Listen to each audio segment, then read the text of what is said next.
So we talked about what retention is. We talked about why it matters. You can massively make way more money by just changing the things you do inside the business. Also, you'll be a better business overall.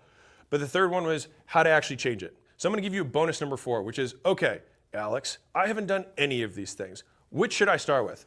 If I was going to give you an order to order these things, and I was just a nefarious motherfucker, which I am, I did these not in reverse order. I would probably think about this both in cost to put into place and then return from it. Because some of these things might be really powerful but take a long time, and I'd rather you do this in order of like bang for buck.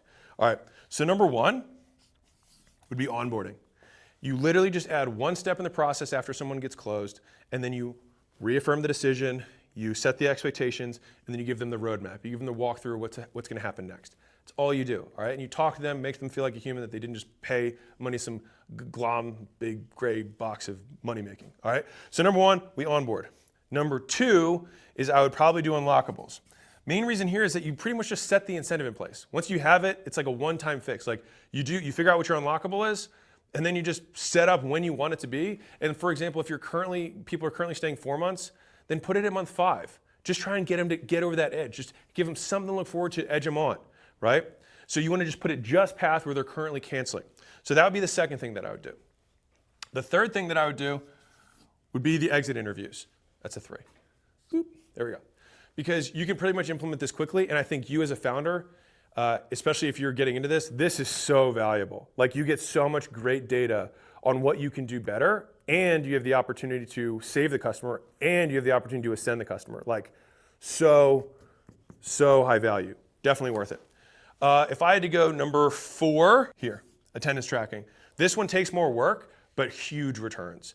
And so I would say this one is super effective in terms of power. It just takes more work to do, but this would probably be number 1 or number 2 in terms of like actual effect on retention. It just takes a little bit more work, so I would do 1, 2, and 3 first. All right, let's do, after that, I would say survey says, number 5, right here, I would go reach outs. We want to facilitate a human relationship. This takes a little bit of work because you gotta disseminate customers between people, and if you don't have that, then you have to set up systems to automate some of those reach outs and here's the key. If they know it's automated, it will not work. It has to be systematized, not automated.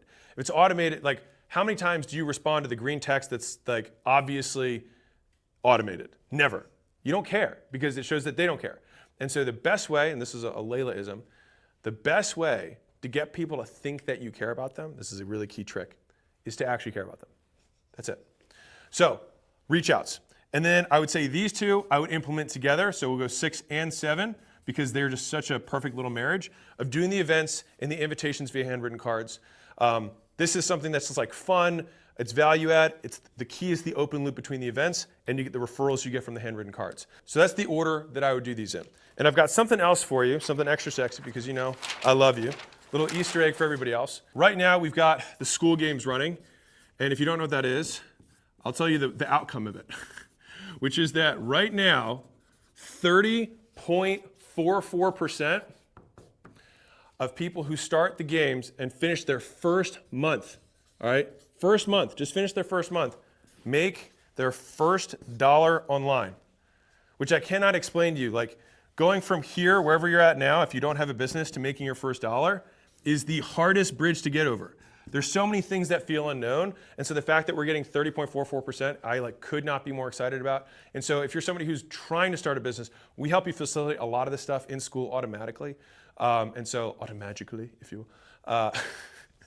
And so you can give it a shot. I've got a course. We do a bunch of calls in there. I put articles inside of the group there that are specific related to that business model, and you can start absolutely free. So if you want, you can give it a shot, school.com/games. Everybody else, keep crushing. And if you have a business you want to sell, go to acquisition.com. See you later.